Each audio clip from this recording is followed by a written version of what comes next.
ఇది చూస్తుంటేనే తెలుస్తుంది కదా మేము ఎక్కడ బస్ స్టేషన్ కానీ రైల్వే స్టేషన్లో కానీ ఉన్నామని. అవును, ఇది చెర్లపల్లి రైల్వే స్టేషన్. మొదటిసారి మా వాడు హాలిడేస్కి వాళ్ళ నాన్న నేను లేకుండా వాళ్ళ నానితో వాళ్ళ ఊరు వెళ్ళాడు. ఏంటి పిల్లలు ఎప్పుడు సమ్మర్ హాలిడేస్కి వెళ్తూనే ఉంటారుగా, ఇందులో విశేషం ఏంటి అంటారా? మా వాడికి 3 years మాత్రమే.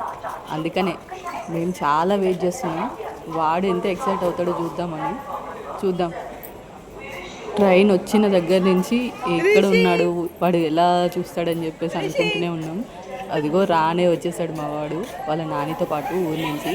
చూద్దాం బయటకు వచ్చిన తర్వాత ఎంత ఎక్సైట్ ఫీల్ అవుతాడో. అదిగో చూస్తున్నాడు. చాలా బాధ అనిపించింది, కానీ వాడైతే ఫుల్గా ఎంజాయ్ చేసి వచ్చాడు. ఫైనల్లీ మా వాడైతే ట్రైన్ దిగాడు, బయటకు వచ్చేసాడు. చూడండి వాడి కళ్ళల్లో ఎంత సంతోషంగా కనపడుతుందో.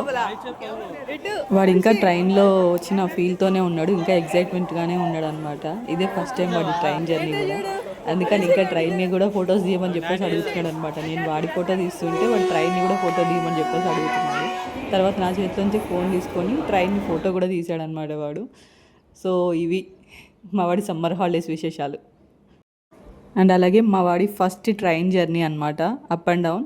సో ఫుల్గా ఎంజాయ్ చేశాడు.